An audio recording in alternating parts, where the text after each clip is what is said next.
के बाद भी।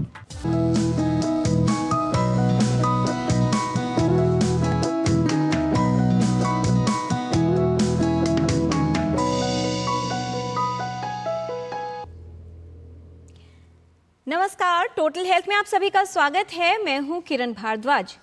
जो चलते रहते हैं जीवन के पथ पर निरंतर, उनका सफर कभी अधूरा नहीं होता। और ये भी सच है कि बिना संघर्ष के जीवन का सफर पूरा नहीं होता। अक्सर जीवन में अलग अलग चुनौतियां सभी के सामने आती हैं, लेकिन जीवन की कुछ अवस्थाएं ऐसी होती हैं जिनमें संघर्ष अधिक होता है और ऐसे में आत्मविश्वास रखने की आवश्यकता होती है और आवश्यक होता है निरंतर प्रयत्न करते रहना। आज विश्व एड्स दिवस है। विस्तार से आज हम विशेषज्ञों से समझेंगे कि एड्स स्थिति क्या है, किस तरह की चुनौतियां रहती हैं किसी भी एड्स प्रभावित व्यक्ति के जीवन में और किस प्रकार सही इलाज से उनका जीवन बेहतर किया जा सकता है। इस विषय पर विस्तार से बात करने के लिए हमारे साथ विशेषज्ञों का खास पैनल है। उनसे आपका परिचय करा दें। हमारे साथ रहेंगे doctor Sanjeev Sinha. He is Professor, Department of Medicine from All India Institute of Medical Sciences. He has 30 years of experience in the field. इन्हें कई पुरस्कारों से सम्मानित किया गया है। He has been honored with Fogarty Fellowship in HIV Infectious Diseases from University of California, Membership Award for National Academy of Medical Sciences, and Fellow of American Thoracic Society, European Respiratory Society and International AIDS Society. He is committee expert member of the committee group of NMC, DCGI, DST, DHR and ICMR. आज के discussion में हमारे साथ शामिल हैं doctor Atul Anand, incharge ART clinic, Atal Bihari Vajpayee institute of medical sciences and doctor Ram Manohar Lohia hospital. He has expertise in HIV and associated opportunistic infections and has glorious experience of 15 years dedicated service in HIV care and management. आज के discussion में विस्तार से किस तरह से HIV का प्रभाव हो सकता है गर्भस्थ माताओं पर और किस तरह से बचाव किया जा सकता है उनके शिशुओं का, ये बताने के लिए उपस्थित हैं doctor Richa Vats, associate professor, Department of Obstetrics and Gynecology. She has Fellowship of Reproductive Endocrinology and Infertility, and she has special interest in minimally invasive surgery and urogynecology. साथ ही किस तरह की जटिलताएं आती हैं किसी HIV पॉजिटिव व्यक्ति के जीवन में और कितना संघर्ष रहता है, कैसे इन संघर्षों के पार अपने जीवन को ले जाया जा सकता है, ये बताने के लिए यहाँ उपस्थित हैं राम लखन जी जो HIV पॉजिटिव पेशेंट है। सभी अपने विशेषज्ञों का स्वागत करते हैं, सभी गेस्ट का स्वागत करते हैं। आज का जो विषय है वो बेहद महत्वपूर्ण है क्योंकि HIV एक ऐसी स्थिति है जिसके साथ कई जटिलताएं जुड़ी हैं। व्यक्ति का जीवन, उसके साथ किस तरह का व्यवहार किया जाएगा और कितनी जटिलताएं उसके जीवन में होंगी, इन सब पर हम बात करेंगे। साथ ही ये भी समझेंगे कि मॉडर्न मेडिकल साइंस में इलाज के क्या विकल्प हैं, नई दवाओं से कितना सहायक हुआ है ऐसे व्यक्ति के जीवन में जटिलताओं को कम करना, समस्याओं की संभावना को कम करना और उसके जीवन की गुणवत्ता को बढ़ाना। आइए एक रिपोर्ट देखकर ये समझ लेते हैं कि किस प्रकार से HIV यानी ह्यूमन इम्यूनोडेफिशिएंसी वायरस का प्रभाव होता है किसी भी व्यक्ति के शरीर पर और किन कारणों से हो सकती है इसकी संभावना।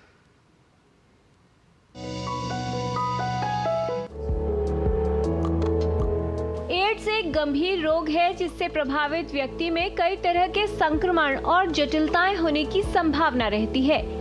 एड्स HIV यानी ह्यूमन इम्यूनोडेफिशिएंसी वायरस के कारण होता है। HIV वायरस शरीर की प्रतिरक्षा प्रणाली को कमजोर करता है। जब HIV का संक्रमण लंबे समय तक शरीर में रहता है तो इससे एड्स रोग हो जाता है। HIV संक्रमण कई माध्यम से एक से दूसरे व्यक्ति के शरीर में प्रवेश कर सकता है। ये मानव शरीर के तरल द्रवों में पाया जाता है। व्यक्ति के HIV संक्रमित होने के बाद एड्स रोग होने में कुछ समय लगता है। व्यक्ति के HIV से संक्रमित होने के बाद तुरंत ही कोई लक्षण नजर नहीं आते।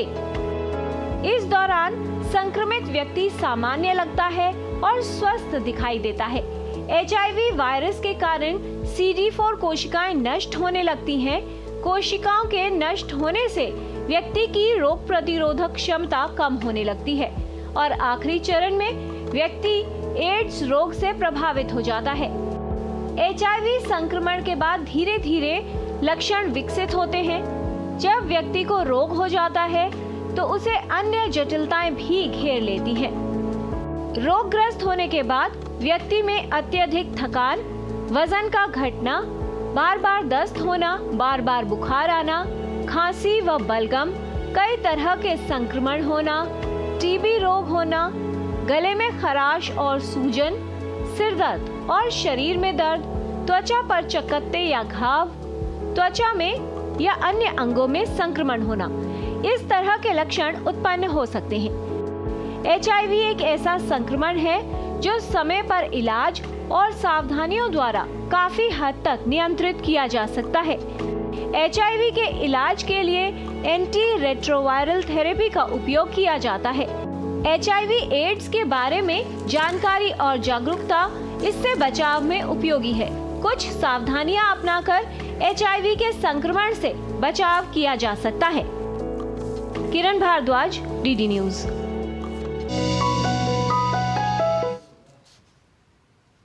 तो HIV एड्स के विषय में जानकारी और जागरूकता इससे बचाव में उपयोगी है और इसी जानकारी और जागरूकता के लिए विशेषज्ञों को हमने यहाँ बुलाया है स्टूडियो में। इस विषय से संबंधित अगर कोई सवाल आप पूछना चाहते हैं, किसी तरह की जानकारी चाहते हैं या फिर कोई समस्या है जिसका समाधान लेना चाहते हैं तो आप हमारे इन 2 नंबर्स पर कॉल कर सकते हैं। 011 है दिल्ली का STD कोड जो आपको लगाना है और नंबर है 23387031 एंड 23097655। आप अपने प्रश्न ईमेल के माध्यम से भी हम तक पहुंचा सकते हैं। ईमेल एड्रेस है ddnewstotalhealth@gmail.com। आज है विश्व एड्स दिवस और कितनी महत्वपूर्ण भूमिका है इस दिवस की, किस तरह से उपयोगी सिद्ध हो रहा है जानकारी और जागरूकता को बढ़ाने में, कितना सफर हम तय कर चुके हैं और कितना अभी और बाकी है, जानते हैं विशेषज्ञों से। सबसे पहले डॉक्टर अतुल आपसे समझना चाहेंगे, अगर जानकारी और जागरूकता की बात की जाए, क्या स्तर देखते हैं आप वर्तमान स्थिति की बात करें? एक HIV एड्स का जो पेशेंट है उसकी एक्सेप्टेंस सोसाइटी में उसे किस तरह से लिया जाएगा, कैसा उसके साथ भेदभाव होगा कि नहीं, किस तरह का व्यवहार किया जाएगा, इसे लेकर सामान्य जन में जागरूकता का स्तर अभी तक कितना है? जागरूकता का जहाँ तक विषय है, आप जैसा बता रही हैं, वो अभी भी बहुत कम है। इसी को लेते हुए AIDS act, HIV AIDS act लागू किया गया है जो 2017 से लागू है और उसको लेके इसके लिए आप बहुत सारे अपनी जो भी समस्या हो, जो भी शिकायत हो, आप अपने डिस्ट्रिक्ट मजिस्ट्रेट को कर सकते हैं। HIV एक्ट में ये आपको दिया गया है कि आप अपनी शिक्षा का अधिकार, आपसे कोई भेदभाव नहीं कर सकता, आपके से काम करने का अधिकार, ये मैं ये बेसिक चीज़ है जो कभी हम सोचते थे कि HIV के कारण लोगों को बड़ी नफ़रत से देखा जाता था, सोसाइटी में उनको हेय दृष्टि से देखी जाती थी, लोग उसके कई बार नौकरी से निकाल देते थे, बच्चों को स्कूल से निकाला गया है, ऐसी भी रिपोर्ट है। इन सब को देखते हुए ये HIV एड्स एक्ट लागू किया गया जो 2017 से इफेक्टेड है। आपको मैं बताऊं कि इसके साथ में आपको एक legal consultancy, free legal consultancy आपको कहीं भी किसी भी माध्यम से आपको मिल सकता है, जिससे आप अपनी बातों को रख सकते हैं। जी, और सिर्फ भेदभाव की जो बात विशेषज्ञ कह रहे हैं, सिर्फ इतना ही नहीं कि किसी को नौकरी से निकाला गया तो कहीं बच्चों को स्कूल में एडमिशन नहीं मिले, ऐसे भी कई वाकये देखे गए जिसमें घर के या परिवार के सदस्यों ने भी उस व्यक्ति से दूरी बना ली या उनसे नाता तोड़ दिया गया। ये जो सभी धारणाएं हैं, इसके पीछे या भेदभाव है, इसके पीछे का जो मुख्य कारण है डर।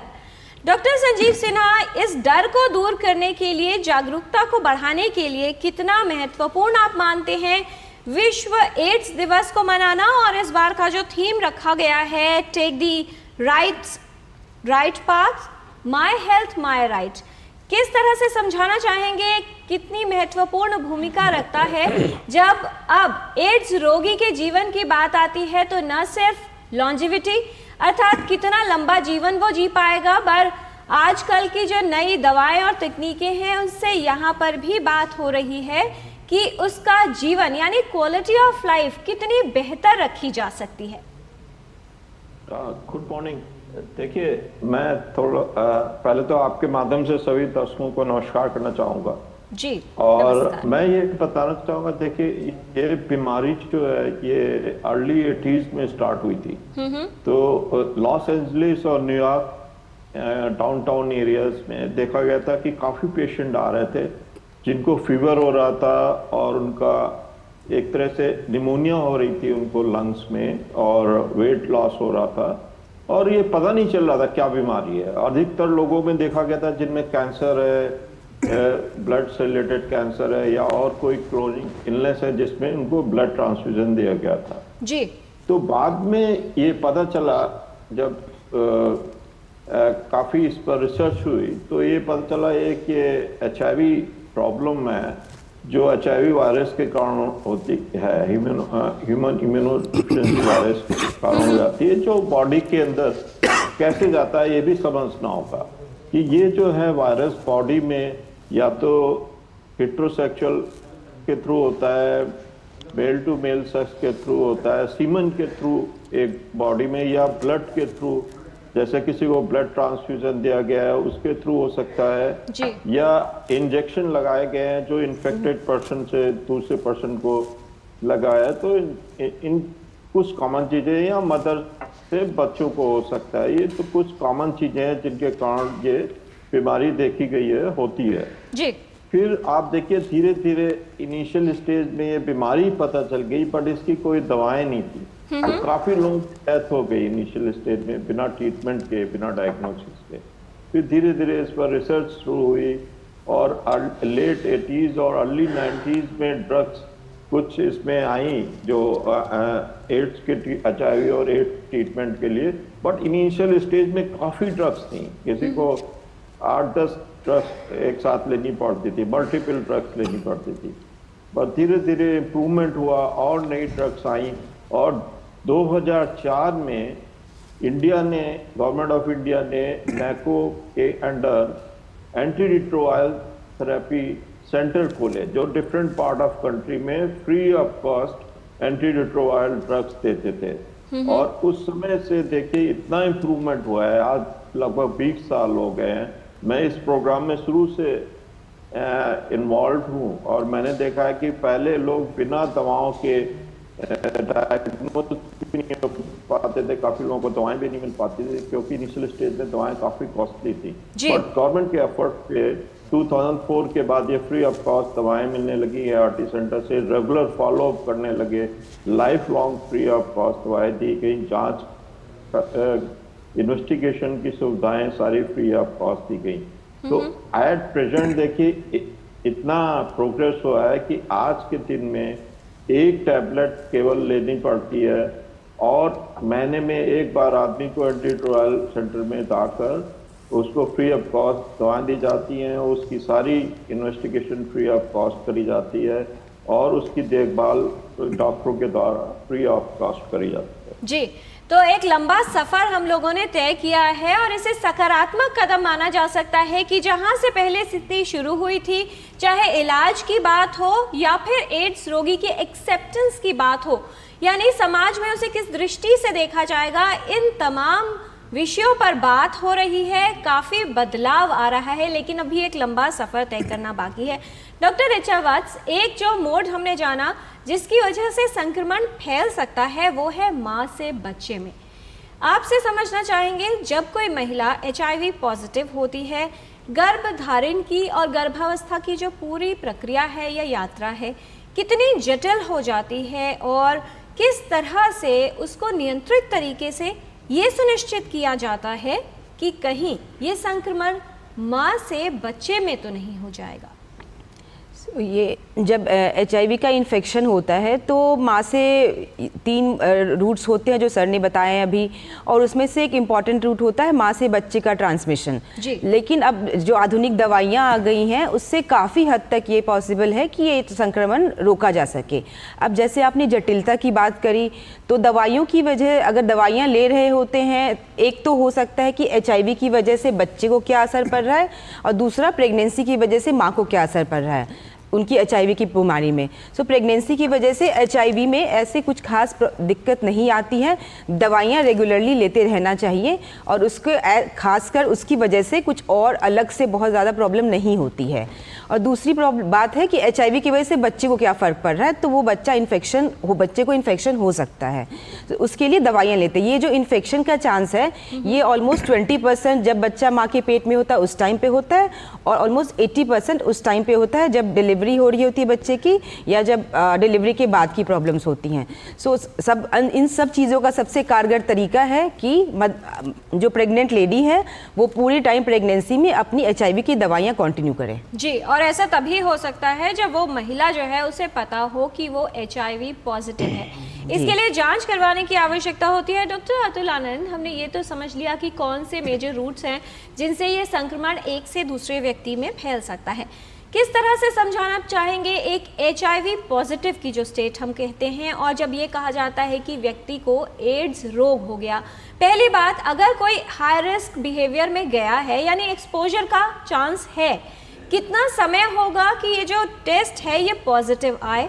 और जो विंडो पीरियड होता है, पहली बात व्यक्ति संक्रमित हुआ, और दूसरा ये स्थिति रोग में बदल जाएगी, लगभग कितना समय इस दौरान लगता है? क्या ऐसे में व्यक्ति में कुछ लक्षण नजर आते हैं प्रत्यक्ष रूप से जिससे ये अंदाज़ा लगाया जा सके कि व्यक्ति को कोई समस्या है? जी, जो मैं अभी बताऊं कि भारत सरकार ने बहुत सारे ICTC सेंटर खोल रखे हैं, मतलब integrated counselling and testing centre, जहां कि आप वॉक इन कर सकते हैं और अपने HIV टेस्ट के लिए बोल सकते हैं कि मैं अपना HIV टेस्ट करवाना चाहता हूं। वहाँ पे आपको काउंसलर्स मिलेंगे जो प्री टेस्ट काउंसलिंग बताते हैं और पोस्ट टेस्ट काउंसलिंग बताते हैं। इसके बाद जब रिज़ल्ट जब आता है, अगर कोई HIV पॉजिटिव टर्न होता है तो उसे हम ART क्लिनिक में इनरोल करते हैं। जो ART क्लिनिक है क्रॉस कंट्री 550 से भी ज़्यादा ART क्लिनिक है जहाँ कि आप फ्री HIV ट्रीटमेंट एक्सेस कर सकते हैं। इसके साथ साथ मैं बताऊं कि HIV में होने वाली दूसरी बीमारियां, जैसा कि अभी डॉक्टर साहब ने बताया कि दूसरी बीमारी जो बहुत कॉमन बीमारी होती है वो है TB। तो TB का भी ट्रीटमेंट HIV क्लिनिक में, ART क्लिनिक में अवेलेबल है फ्रीली, जो फ्री दवाइयाँ वहीं से उपलब्ध कराई जाती है, उसको हम मॉनिटर भी करते हैं। जी। HIV के साथ सबसे ज़्यादा ज़रूरी है कि ट्रीटमेंट इफ़ेक्टिवनेस देखना ज़रूरी है। तो ट्रीटमेंट इफ़ेक्टिवनेस देखने के लिए हम उसका CD4 टेस्ट, और अभी जो एडवांस टेस्ट है इसको वायरल लोड टेस्ट कहते हैं, जो अब ये नेशनल प्रोग्राम में इसको अडॉप्ट कर लिया गया है। अब हम 6 महीने पे, 1 साल पे, या जब भी ज़रूरत है हम फ्रीली वायरल लोड टेस्ट कर सकते हैं। जो वायरल लोड टेस्ट है वो एक्चुअली हमें सही इन्फॉर्मेशन देता है कि ट्रीटमेंट कितना इफ़ेक्टिव है।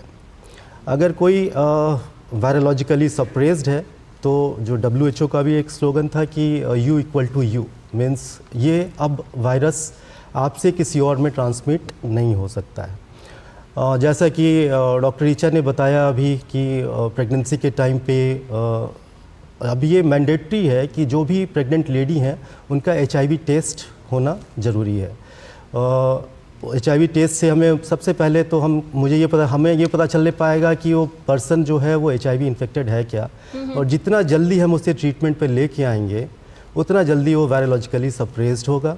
जितना जल्दी वायरोलॉजिकली सप्रेस्ड होगा, ट्रांसमिशन के चांसेस ऑलमोस्ट 0 हो जाते हैं, जो एज पर न्यूअर गाइडलाइन। जी, तो अगर सही समय पर ध्यान दिया जाए तो संक्रमण को फैलने से भी रोका जा सकता है, और व्यक्ति के जीवन में जो होने वाली जटिलताएं हैं उनकी संभावना को भी कम किया जा सकता है। डॉक्टर संजीव सिन्हा, आजकल देखा जाता है कि कोई भी प्रेगनेंसी के अलावा कोई भी मेडिकल प्रोसीजर के लिए जब व्यक्ति जाता है, चाहे सर्जरी हो, उन स्पेसिफिक बड़े प्रोसीजर्स में HIV का टेस्ट और कुछ और इन्फेक्शियस टेस्ट की लिस्ट होती है जो जांच पहले कर ली जाती है। किस तरह के प्रोटोकॉल्स आप लोग फॉलो करते हैं जब HIV पॉजिटिव व्यक्ति का इलाज शुरू करते हैं? क्योंकि बहुत बार जो ऐसा व्यक्ति है उसका एक्सेप्ट करना कि मुझे ये रोग हो गया, ये भी एक बहुत बड़ा प्रश्न रहता है।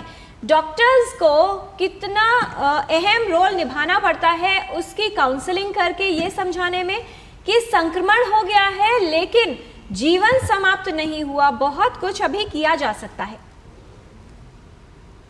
जी देखिए, इस बारे में ऑलरेडी हम लोगों ने बताया कि आजकल ट्रीटमेंट अवेलेबल है और उस ट्रीटमेंट पे ऑलरेडी 20-25 साल से लोग दवाएं ले रहे हैं और उनका लाइफ बिल्कुल ठीक है, उनकी हेल्थ कंट्रोल में है।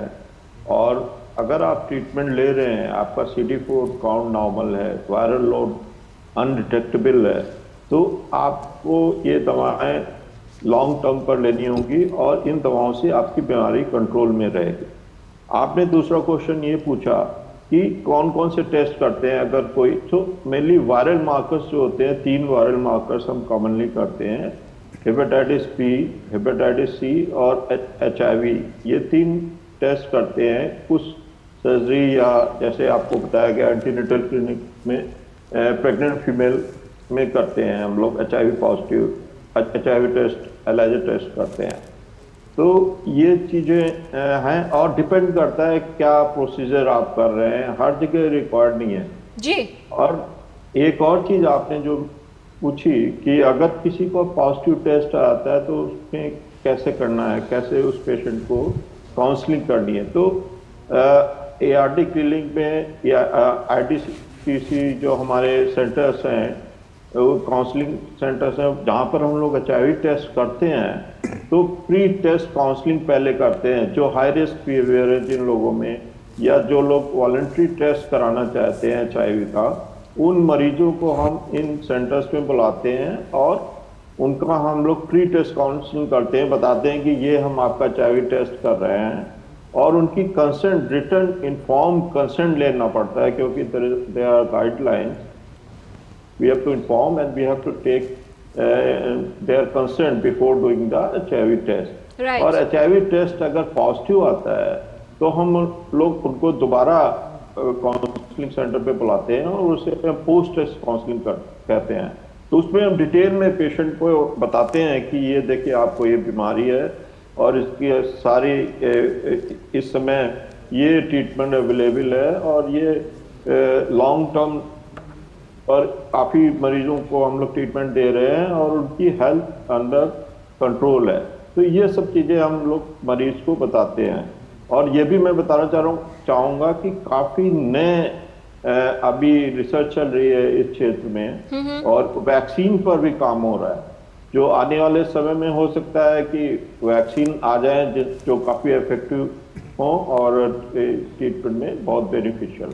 जी, तो चलिए एक और अच्छी खबर या आशा की किरण माना जा सकता है कि HIV के लिए वैक्सीन पर भी काम चल रहा है और आने वाले समय में हम ये आशा करते हैं कि सकारात्मक इसके परिणाम हम सभी के सामने होंगे। आज हम टोटल हेल्थ में बात कर रहे हैं HIV एड्स के बारे में। जानकारी और जागरूकता का ये सिलसिला जारी रखेंगे विशेषज्ञों के साथ। इस छोटे से ब्रेक के बाद आप देखते रहिए टोटल हेल्थ।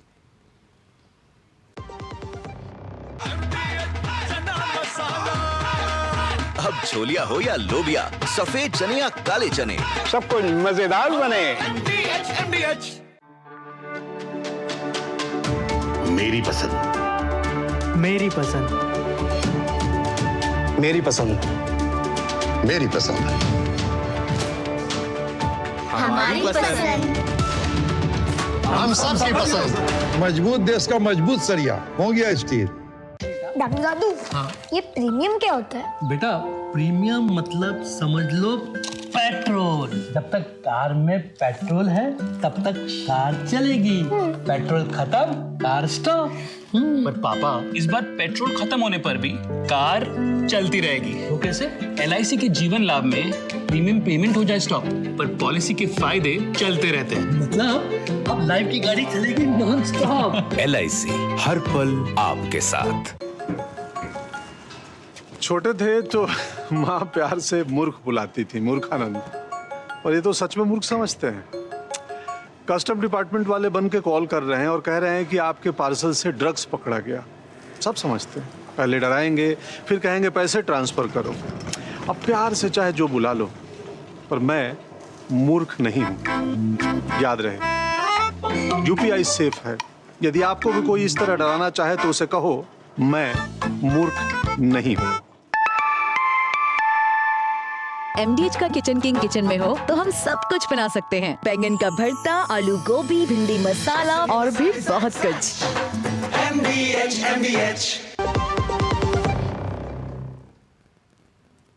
ब्रेक के बाद टोटल हेल्थ में आपका स्वागत है। HIV एड्स के विषय में हम बात कर रहे हैं। विशेषज्ञों से हमने जाना है कि ये संक्रमण कैसे फैलता है, कौन सी जांच से ये पता चलता है कि व्यक्ति HIV पॉजिटिव है, और यदि सही इलाज मिले तो उसके जीवन में जो समस्याएं आने वाली हैं, यानी शारीरिक रूप से जिन संक्रमण का खतरा हो सकता है, बीमारियों का खतरा हो सकता है, उसे काफ़ी हद तक कम किया जा सकता है।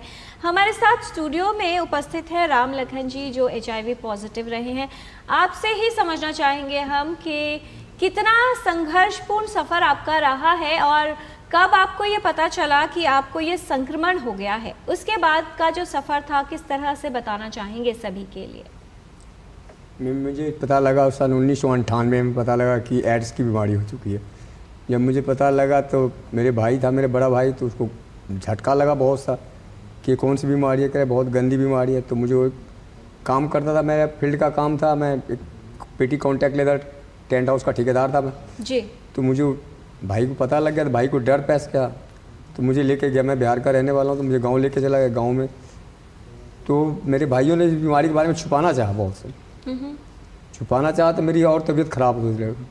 तो मेरी माँ ने पूछा कौन सी बीमारी, ने बोला बहुत बुरी बीमारी है। अपने भाषा में बताया तो कह रहा बहुत बीमारी है, कह रहा कोई बात नहीं, इसको दरभंगा ले चल, बिहार ले चल, कोई इलाज कराएंगे जी।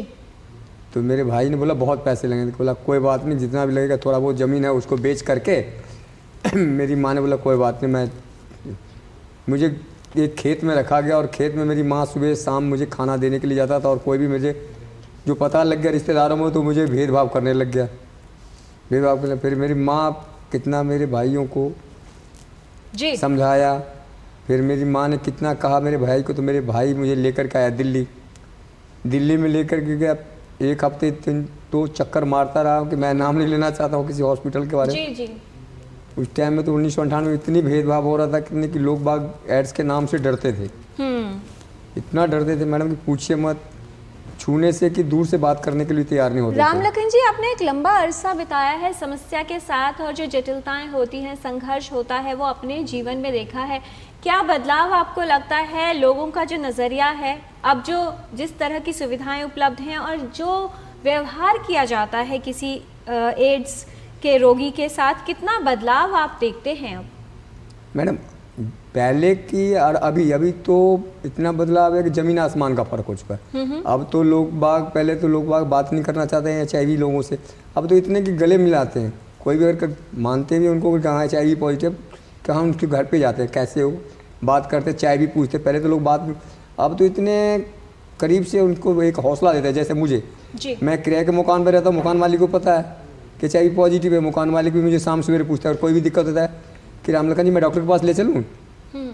फिलहाल कि भगवान ने मुझे इतने देर के खैर नॉलेज, मुझे जो भी हेल्प, जो भी मेडिकल डॉक्टर जो भी कर रहे हैं, बहुत अच्छे डॉक्टर हैं, जहाँ से भी मेरा इलाज चल रहा है। तो मकान मालिक भी और पड़ोसी भी कहते हैं, उनको पता है कि HIV पॉजिटिव है, फिर भी वो लोग भी मुझे बहुत हेल्प कर रहे हैं। लेकिन लोगों का नजरिया अब बदल रहा है, क्योंकि समझ बढ़ रही है, सोच बदल रही है, और सोच को बदलने के लिए सच को समझने की आवश्यकता होती है।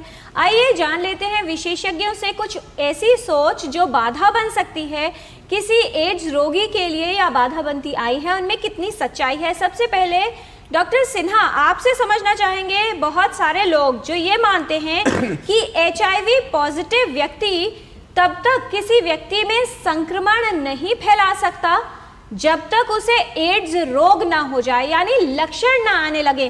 कितनी सच्चाई है इस बात में? जी देखिए, इस बारे में मैंने पहले भी बताया कि HIV कैसे फैलता है। HIV जो ना ब्लड के थ्रू फैलता है, तो या तो आप सेक्सुअल कांटेक्ट से, अनप्रोटेक्टेड सेक्सुअल कांटेक्ट, या मदर टू चाइल्ड, या ब्लड ट्रांसफ्यूजन करते हैं या निडल स्टिक इंजरी हो सकती है, उससे हो सकता है। तो ये कुछ कॉमन कारण हैं जिनके कारण होता है। अगर आप किसी के साथ बैठकर खाना खा रहे हैं, हाथ मिला रहे हैं, आप उसको हक कर रहे हैं, किस कर रहे हैं, और भी चीज़ें हैं, या प्रोटेक्टेड सेक्स कर रहे हैं, तब फिर ये बीमारी एक दूसरे से नहीं फैलती है। ये बहुत ही ध्यान रखने की, या किसी के साथ खाना खा रहे हैं, चाय पी रहे हैं और साथ में बैठ रहे हैं, साथ में रह रहे हैं, तो ये बीमारी नहीं फैलेगी। इस बीमारी को फैलने के लिए आपको ब्लड से कांटेक्ट होना चाहिए या सीमन के थ्रू कांटेक्ट होना चाहिए। तो ये कुछ कॉमन चीज़ें हैं जो जानना जरूरी है, और ये कोई ऐसी बीमारी नहीं है, इसमें भेदभाव करने की जरूरत नहीं है जी किसी मरीज के साथ, या जो इस बीमारी से अफेक्टेड है उससे नहीं है। डॉक्टर सिन्हा, ये भी आप प्लीज क्लियर कर दें कि अगर व्यक्ति सिर्फ HIV पॉजिटिव पाया जाता है, अभी तक उसको एड्स के लक्षण नहीं आए, यानी रोग नहीं हुआ है, क्या इस दौरान वो किसी दूसरे व्यक्ति को संक्रमित कर सकता है अगर एक्सपोजर होता है तो? हाँ, देखिए, ये डिपेंड करता है आपका वायरल लोड कितना है। अभी जैसे हम लोग डिस्कस कर रहे थे कि अगर वायरल लोड अनडिटेक्टेबल है तो चांसेस कम होते हैं ट्रांसमिशन करने के। बट अगर वायरल लोड बॉडी में हाई है, जैसे मोर देन 10,000 है, लैक्स में है viral load, HIV viral load, तो चांसेस होते हैं कि जल्दी ट्रांसफर आप कर सकते हैं मरीज को बीमारी। तो डिपेंड करता है किस स्टेज में। बट फिर भी अगर कोई पॉजिटिव है, HIV पॉजिटिव पेशेंट है और उसको पता है तो वो उसको ब्लड डोनेशन नहीं करना चाहिए, उसको अनप्रोटेक्टेड सेक्स नहीं करना चाहिए उसको। और जैसे मैंने बताया, इंजेक्शन है या कुछ ऐसी ब्लड से रिलेटेड जो चीजें हैं, तो वो दूसरों को आप नहीं डोनेट कर सकते हैं। तो ये ध्यान रखने की बात है। ये नहीं हम कह सकते हैं कि किस स्टेज में है, बट अगर आपका वायरल लोड अंडर कंट्रोल है, अनडिटेक्टेबल है, तो there are very less chances to transmission of HIV infection from one person to other person. Right. दूसरी धारणा ये है डॉक्टर अतुल आनंद कि HIV दूसरे वायरल संक्रमणों की तरह ही होता है, जब इसका इलाज किया जाएगा तो समस्या जड़ से दूर हो जाएगी। क्या ये बात सही है? जी बिल्कुल नहीं। HIV एक संक्रमण है, एक वायरस है जो आपके बॉडी में आ गया, और अभी तक की जो इलाज पद्धति है उसके अनुसार हम HIV को कंट्रोल कर सकते हैं। जैसे अब मैं आपको बताऊं, किसी को अगर डायबिटीज़ है, शुगर की बीमारी है किसी को, तो उसे लाइफ लॉन्ग अभी ट्रीटमेंट मिलता है ना। किसी को ब्लड प्रेशर है तो उसे ज़िंदगी भर दवाई खानी होती है। हार्ट डिजीज़ है, ऐसे बहुत सारी बीमारियां होती हैं जिसमें लाइफ लॉन्ग ट्रीटमेंट कहा जाता है। वैसे ही ये अब जो HIV है वो इसके लिए लाइफ लॉन्ग ट्रीटमेंट है। हम इसे लाइफ लॉन्ग उस बंदे को दवाई खाना होता है और वो उससे कंट्रोल रहता है और बिल्कुल हेल्दी रहता है। अगर वायरोलॉजिकली, जैसा कि डॉक्टर साहब ने बताया, virologically suppression means viral load less than 1000 copies, जो अभी इंडिया में अडॉप्टेड है। राइट। तो इससे आप ट्रीटमेंट ले रहे हैं, आपका viral load less than 1000 copies से कम है, मीन्स आप वायरोलॉजिकली सप्रेस्ड हैं और आपसे ट्रांसमिशन के चांसेस ऑलमोस्ट नेग्लिजिबल है। जी। तो जी अभी मैं बताऊं, इसमें कुछ लेटेस्ट, जैसा कि डॉक्टर साहब ने बताया कि वैक्सीन पे भी काम हो रहा है, और मैं अभी बता रहा हूँ कि आपको इसमें लॉन्ग एक्टिंग ट्रीटमेंट भी कुछ अवेलेबल हो गया है, जो अभी इंडिया में तो नहीं है अवेलेबल, लेकिन बाहर के देशों में, US UK में ये अवेलेबल है कि लॉन्ग एक्टिंग हम इंजेक्टेबल उसमें ट्रीटमेंट देते हैं, जो महीने में एक बार या सिविरिटी के अकॉर्डिंगली महीने में 2 बार उस इंजेक्शन को दें, और वो पिल बर्डन पेशेंट के पास से ख़त्म। जो पहले जो 94, 95 में 5-5, 6-6 गोलियां खानी पड़ती थी, इतनी बड़ी बड़ी गोलियां होती थी, अब ये एक टैबलेट, सिंगल पिल, जो अपने फिक्स टाइम पे खाना है, और वो फिक्स टाइम पे खाएगा, उसे उसके बारे में सोचना ही नहीं है। सब अभी हम लोग बहुत सारे पेशेंट देखते हैं जो कि हेल्दी हैं, 30-30 साल से पेशेंट जो हमारे पास हैं, जो HIV की दवाई खा रहे हैं, बिल्कुल हेल्दी हैं, और वो अपने ट्रीटमेंट पे हैं, अपने काम कर रहे हैं, अपना सब कुछ, मतलब हैप्पीली लाइफ वो अब तक जी रहे हैं। जी, और ऐसे एक उदाहरण हमारे साथ स्टूडियो में भी हैं, राम लखन जी, जो पिछले कई वर्षों से HIV एड्स से संक्रमित हैं, ट्रीटमेंट ले रहे हैं, इलाज चल रहा है, काम भी कर रहे हैं और दूसरों को जागरूक भी कर रहे हैं। एक और जो धारणा है डॉक्टर ऋचा, कि अगर माँ HIV पॉजिटिव है तो जो उसके गर्भ में पल रहा शिशु है उसे भी ये संक्रमण अवश्य ही हो जाएगा। बहुत से लोग इस बात को लेकर डरते हैं, विशेषज्ञ के तौर पर क्या कहना चाहेंगी? ऐसा बिल्कुल भी नहीं है कि ये संक्रमण अवश्य ही होगा। ये फिर वही उन चीज़ों पर ही डिपेंड करता है कि माँ HIV की दवाइयाँ ले रही है या नहीं और उसका वायरल लोड कितना है। जैसे सर ने कहा, जब वायरल लोड बहुत कम होता है तो chances of transmission to foetus वो बहुत ही कम होता है। तो इसलिए बहुत ज़रूरी है कि जब HIV से इन्फेक्टेड मदर है वो अपनी दवाइयाँ रेगुलरली कंटिन्यू करे। बहुत बार माँओं को लगता है कि जो वो दवाइयाँ ले रही हैं HIV की, अगर वो प्रेग्नेंट हो गई हैं तो उससे बच्चे पे गलत असर पड़ेगा, तो वो ऐसा नहीं है। उनको डॉक्टर से तुरंत कांटेक्ट करना है और ये दवाइयाँ पूरी प्रेगनेंसी में लेनी है। इससे रिस्क ऑफ ट्रांसमिशन जो बिना दवाइयों के ऑलमोस्ट 20% होता है वो घट करके नेग्लिजिबल हो जाता है। इसलिए पूरी प्रेगनेंसी में negligible viral load which is target not detected वो होना बहुत ज़रूरी होता है। जी, बहुत सारे ईमेल्स हमारे पास आ गए हैं। डॉक्टर ऋचा, आपके लिए एक प्रश्न है जो कि बेहद महत्वपूर्ण है। सुनिधि हैं, राजस्थान से पूछ रही हैं कि उनके जो हस्बैंड हैं वो HIV पॉजिटिव डिटेक्ट हुए हैं। उन्हें पहले नहीं पता था, बट अब क्योंकि पता चल गया है, क्या प्रेगनेंसी के लिए प्लानिंग की जा सकती है इस अवस्था में? बिल्कुल प्लानिंग की जा सकती है। आपको अपने रेट्रोवायरल सेंटर पे जाना है, वायरल लोड चेक करवाना है। और अगर जो सबसे बड़ा डर ये होता है कि अगर वो प्रेगनेंसी के लिए प्लान करेंगे तो उनको अनप्रोटेक्टेड इंटरकोर्स करना होगा और उससे वायरस का ट्रांसमिशन हो जाएगा। लेकिन अगर आपके हस्बैंड रेगुलरली, जो सीरो डिस्कॉर्डेंट कपल है उसमें से HIV पॉजिटिव जो है, अगर वो रेगुलरली अपनी ART की दवाइयाँ ले रहा है और इसके कुछ क्राइटेरिया हैं, लाइक अगर वो दवाइयाँ रेगुलरली ले रहा है, 6 महीने से ज़्यादा दवाइयाँ ले रहा है, 2 बार उसने टेस्टिंग करवाई है over a period of 3 to 6 month और वो टारगेट नॉट डिटेक्टेड आ रहा है उसके ब्लड में और उसको अभी कुछ भी एक्टिव इन्फेक्शन नहीं है जेनिटल ट्रैक्ट का, तो हस्बैंड और वाइफ अनप्रेडिक्टेड इंटरकोर्स कर सकते हैं।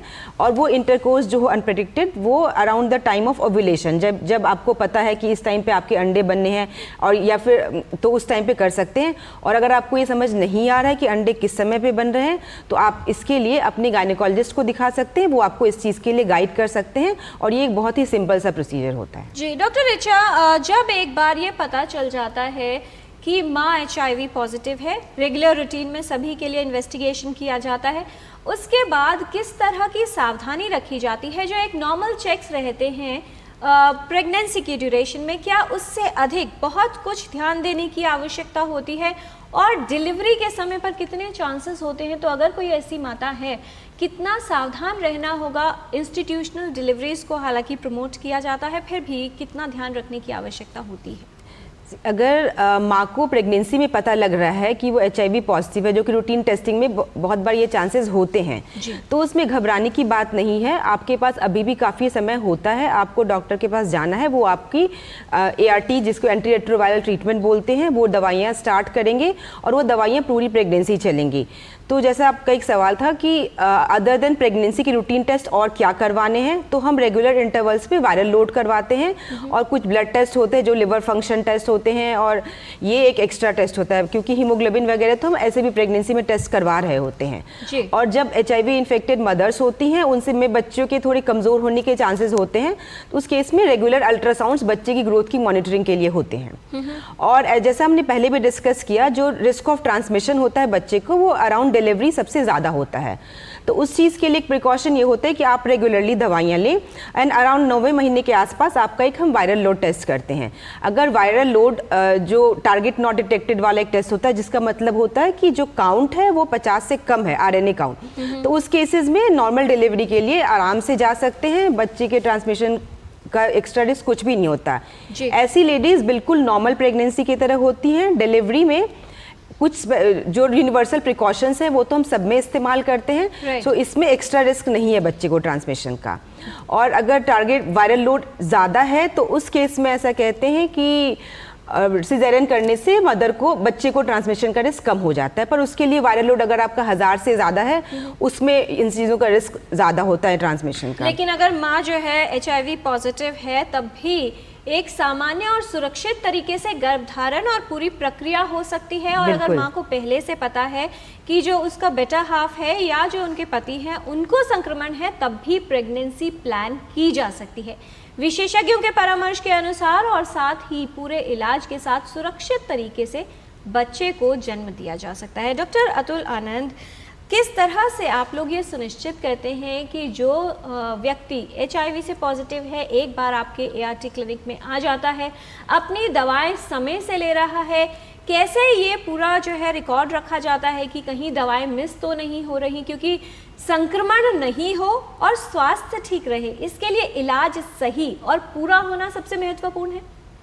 जी बिल्कुल, ART क्लिनिक में काउंसलर्स अवेलेबल होते हैं, काउंसलर्स जो एक्चुअली ट्रीटमेंट एडहेरेंस के लिए रिस्पॉन्सिबल होते हैं, और डॉक्टर के अलावा भी जो काउंसलर्स हैं उनको रेगुलरली काउंसलिंग करते हैं, पिल काउंट बेसिस पे एडहेरेंस कैलकुलेट करते हैं। एडहेरेंस हमारा जो तरीका है वो मोर देन 95% होना चाहिए जी। अगर कोई मोर देन 95% एडहेरेंस पे है, मीन्स वो he is going to live his life happily, उसमें उसको कहीं कोई प्रॉब्लम नहीं आएगा। तो एडहेरेंस एक बहुत बड़ा मुद्दा है। कई लोग होते हैं जो इन चीज़ों को नहीं समझते हैं, दवाई टाइम पे नहीं खाते हैं, समय पे नहीं खाते हैं, उसमें कई बार मुश्किल बढ़ती है हमारी। तो अभी ये फेज़ वाइज कहें तो अभी जो हम नए ट्रीटमेंट गाइडलाइन पे हैं, जो वो DTG डोलिटेग्रा बेस्ड रेजिमेंट पे हैं, जो कि एक बहुत अच्छी दवाई है, बहुत इफेक्टिव दवाई है जी। इसमें फेलियर के चांसेस नहीं हैं। अगर आप सिर्फ दवाई टाइम पे खाएं तो वो बिल्कुल ठीक चलेंगे। जी डॉक्टर संजीव सिन्हा, राहुल जी हैं, सवाल उनका ये है कि और किस तरह के संक्रमण एड्स ग्रस्त व्यक्ति को हो सकते हैं और क्या सावधानियों का पालन करना चाहिए इन्हें?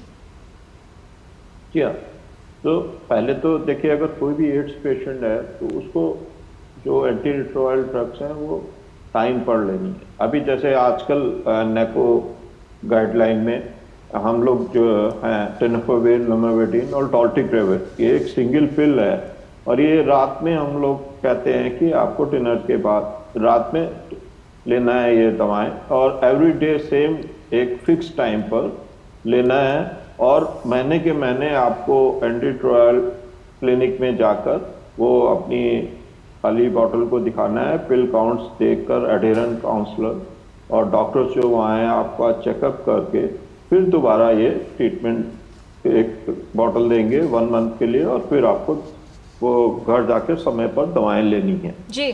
तो और चीज़ देखिए क्या होती हैं, और अपॉर्चुनिस्टिक इन्फेक्शन हम लोग कहते हैं, जो बॉडी में डॉर्मेंट स्टेज में होते हैं, बट जब HIV इन्फेक्शन होता है तो इन्फेक्शन के कारण बॉडी की इम्यूनिटी कम हो जाती है, और उस इम्यूनिटी के कम होने के कारण ये जो डॉर्मेंट स्टेज में इन्फेक्शन होते हैं वो फ्लेयर अप कर जाते हैं।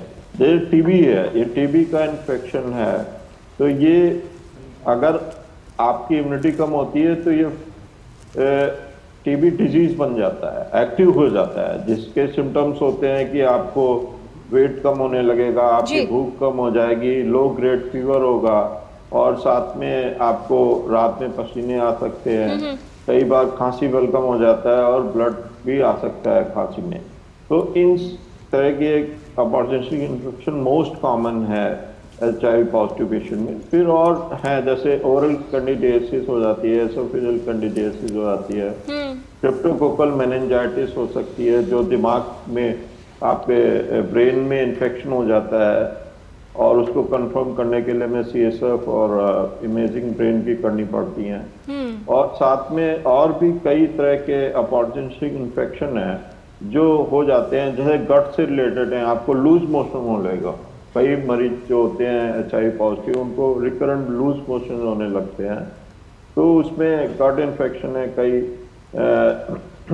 अपॉर्चुनिस्टिक इन्फेक्शन के कारण हो सकते हैं जी। इस तरह और भी कई बीमारियां हैं जो WHO में अंडर कैटेगरी 4 में आते हैं, जिसके कारण स्टेज 4 में आते हैं। इस स्टेज को हम एड्स डिफाइनिंग इलनेस भी कहते हैं। राइट। तो इन बीमारियों को हम जांच करके, और जैसा कि गवर्नमेंट ने अभी ARD सेंटर में ही जो HIV पॉजिटिव पेशेंट हैं और TB से अफेक्टेड है, तो उनका इलाज वहीं से दिया जाता है, उनको डॉट सेंटर पे अब हम लोग रिफर नहीं करते जी। और ये एक चीज और मैं बताना चाहूंगा किरण जी, ये जो देखिए कई अपॉर्चुनिस्टिक इन्फेक्शन है, जैसे मैक एक बीमारी होती है और भी कई है, जैसे एंटी फंगल दवाएं देनी पड़ती हैं। अब मैंने बताया ओरल कैंडिडियासिस, एसोफेजियल कैंडिडियासिस या और फंगल इन्फेक्शन है बॉडी में, तो उसके लिए जितनी भी दवाएं हैं अपॉर्चुनिस्टिक इन्फेक्शन की, वो आपको सेंटर से फ्री ऑफ कॉस्ट दी जाती हैं। ये भी एक बहुत बड़ा गवर्नमेंट की तरफ से सपोर्ट है HIV एड्स पेशेंट को। जी रामलखन जी, किस तरह से आपने अपने जीवन में जो जटिलताएं हैं उनको नियंत्रित करके रखा, जाहिर तौर पर क्योंकि बहुत तरह के संक्रमण की संभावना रहती है। इस दौरान आपको भी कोई संक्रमण हुआ है और क्योंकि आपने सेहत को अभी तक ठीक रखा हुआ है, कैसे ये संभव हो पाया है?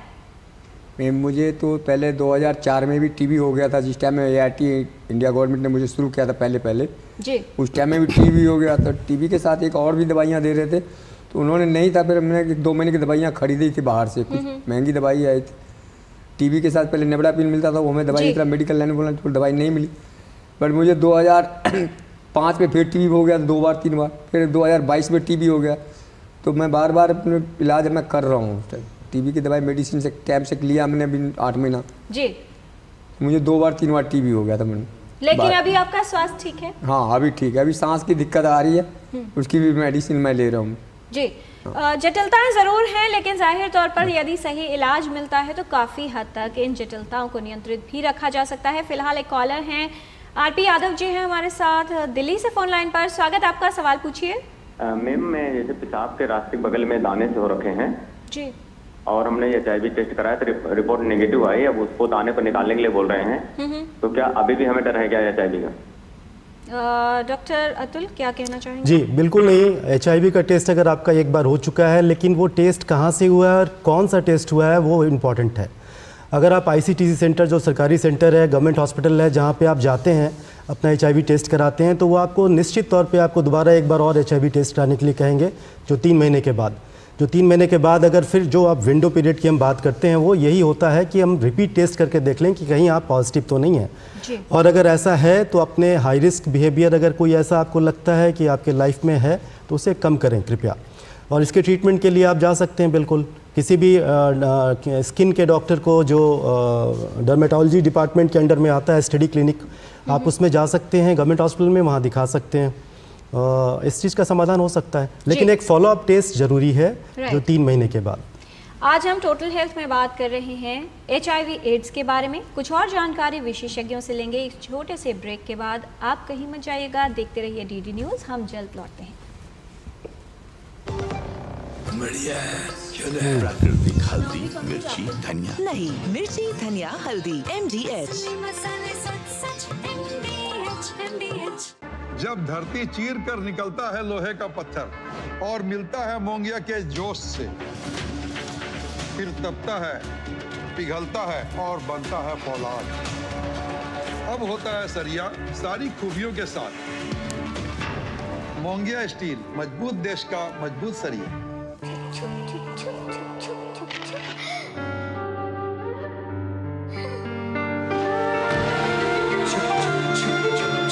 आ जाओ। Yes papa. जिंदगी किसी के लिए नहीं रुकती, हम भी आपको कहाँ रुकने देंगे। जिंदगी के हर मोड़ पर LIC है तो इंश्योर्ड है। LIC हर पल आपके साथ। एक ऐसा तबका जो रिटायरमेंट के बारे में आज भी बिल्कुल नहीं सोचता, वो है औरतें। औरतें कमा के भी वल्नरेबल हैं। सो NPS एक इक्वालिटी ला रहा है, हम सब एक बराबर प्लेटफॉर्म पे हैं। अपने बेहतर कल को सुनिश्चित करने के लिए NPS जरूरी है। अब आया असली स्वाद। अब आया स्वाद। जब स्वाद के पड़े हो लाले, तो MDH का चंकी चाट मसाला डालें। MDH का चंकी चाट मसाला। MDH। ब्रेक के बाद टोटल हेल्थ में आपका स्वागत है। HIV एड्स के विषय में हम बात कर रहे हैं। विशेषज्ञों का खास पैनल हमारे साथ, डॉक्टर अतुल आनंद, डॉक्टर ऋचा वत्स, डॉक्टर संजीव सिन्हा। और अब समय हो गया है अपने विशेषज्ञों से कुछ और जानकारी लेने का। रैपिड फायर क्वेश्चंस राउंड के माध्यम से छोटे सवाल और बहुत छोटे जवाब। पहला सवाल डॉक्टर सिन्हा आपसे कि क्या HIV पॉजिटिव होना और एड्स होना एक ही स्थिति होती है? देखिए, HIV जो है, किसी को इन्फेक्शन होता है, अगर उसका वायरल लोड कम है तो वो अर्ली स्टेज में HIV कहते हैं। But when patient is having high viral load, और उसके साथ साथ में जो मैंने बताया कि स्टेज 4 पॉजिटिव इन्फेक्शन हो जाते हैं, उस स्टेज को हम एड्स। राइट डॉक्टर अतुल, इनमें से किस तरह से एड्स फैल सकता है या क्या किसी तरह से एड्स फैल सकता है? किसिंग से, किसी से हाथ मिलाने से, या मच्छर या किसी कीड़े के काटने से? बिल्कुल नहीं, मच्छर, ये भ्रांति लोगों को दूर कर लेनी चाहिए। मच्छर किसी HIV पेशेंट को काटे, फिर वही मच्छर आके आपको काटे, तो उससे HIV नहीं होता जी। किसिंग करने से, एक साथ खाना खाने से HIV नहीं होता। हगिंग, हैंड शेकिंग मैंने पहले भी डिस्कस हो चुका है कि इनसे HIV नहीं होता।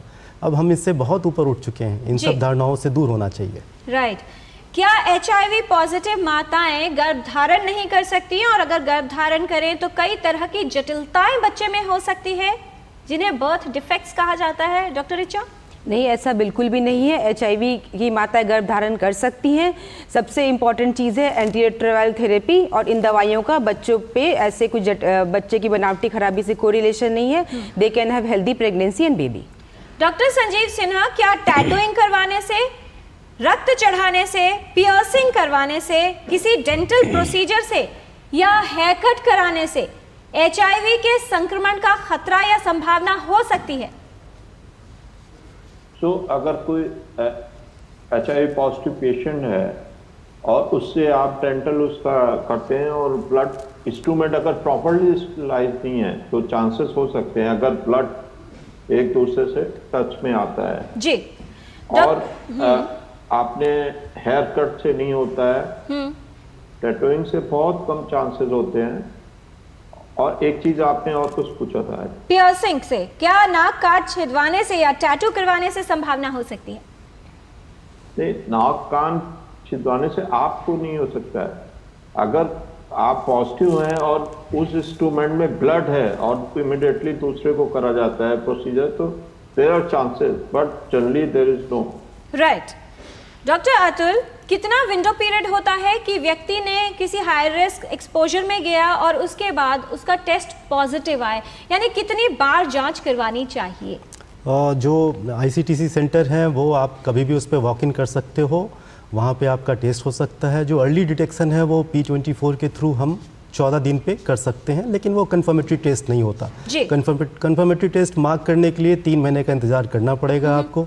एक 3 महीने पर टेस्ट होगा, अगर वो नेगेटिव आता है तो आपको HIV नेगेटिव कहा जा सकता है। डॉक्टर ऋचा, अगर माताएं HIV यानी ART ट्रीटमेंट पर हैं, अगर दवाइयाँ लेती हैं, तो क्या वो अपने शिशु को स्तनपान नहीं करवा सकती? नहीं, वो बिल्कुल स्तनपान करवा सकती हैं। अगर वो ART की दवाइयाँ ले रही हैं और वायरल लोड नहीं, वो स्तनपान करवा सकती हैं।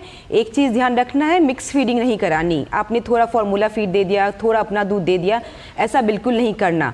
अपना दूध पूरा का पूरा आप पिला सकती हैं। अगर आप नहीं पिलाना चाह रहे हैं तो एक्सक्लूसिवली फार्मूला फीड दो, मिक्स फीडिंग कभी नहीं देनी। जी। रामलखन जी, क्या संदेश आप उन लोगों को देना चाहेंगे जो इस समस्या से डरते हैं, भेदभाव करते हैं उन लोगों के साथ जो HIV पॉजिटिव हैं? एक वाक्य में क्या कहना चाहेंगे उनके लिए? नहीं, HIV लोगों से भेदभाव नहीं करना चाहिए उनको, तो जितना आप लोग सब सपोर्ट कीजिएगा उनको उसका हौसला बढ़ेगा मैडम।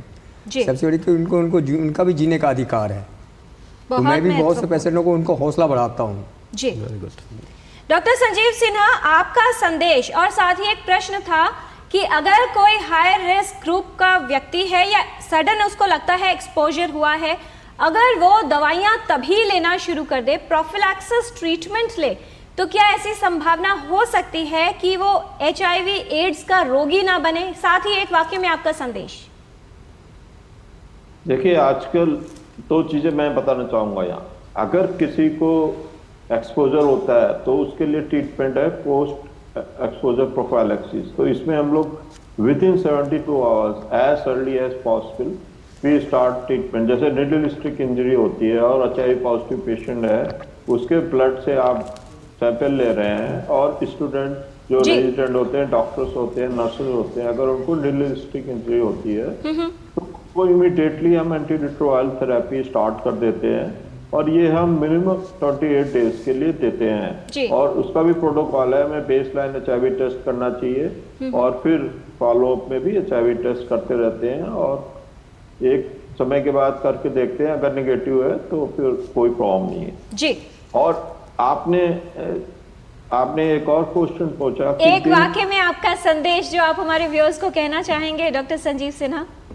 मैं ये कहना चाहूंगा, देखिए अगर किसी को भी HIV पॉजिटिव की बीमारी है तो आजकल उसका ट्रीटमेंट पॉसिबल है और उस ट्रीटमेंट को रेगुलर आपको लेना चाहिए और ये कोई भी स्टिग्मा नहीं है। ये जो भी HIV पॉजिटिव पेशेंट है उनके साथ आप बैठ सकते हैं, उनके साथ खाना खा सकते हैं, उनके साथ भेदभाव करने की आवश्यकता नहीं है।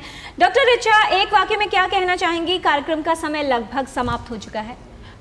आप HIV इन्फेक्टेड हैं, एंटीरिट्रोवायरल थेरेपी हर चीज़ से आपको बचा सकती है, आपकी लाइफ नियर टू नॉर्मल हो सकती है।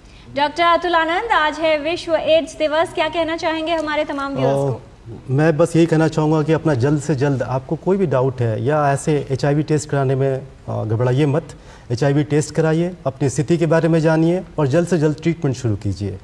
HIV का मतलब जिंदगी का अंत नहीं है। बहुत धन्यवाद इस तमाम जानकारी के लिए डॉक्टर अतुल आनंद, डॉक्टर संजीव सिन्हा, डॉक्टर ऋचा वत्स और राम लखन जो हमारे साथ रहे आज के डिस्कशन में। बहुत सी भ्रांतियों को दूर किया है, बहुत सी जानकारी और जागरूकता को बढ़ाया है। कहा जाता है कि इंसान का मुश्किल समय एक दर्पण की तरह होता है जो हमारी क्षमताओं का दर्शन कराता है। ये मुश्किल समय ना आए, यानी एड्स की समस्या ना हो, इसके लिए अपना बचाव कीजिए। अगर आपके आसपास कोई एड्स रोगी है तो उससे भेदभाव न कीजिए। साथ ही जानकारी और जागरूकता का स्तर बढ़ाते रहिए जिससे स्वास्थ्य समस्याओं से बचाव हो और आप सेहतमंद रह सकें। आज के कार्यक्रम में इतना ही। हमारी पूरी टीम को दीजिए अनुमति। नमस्कार।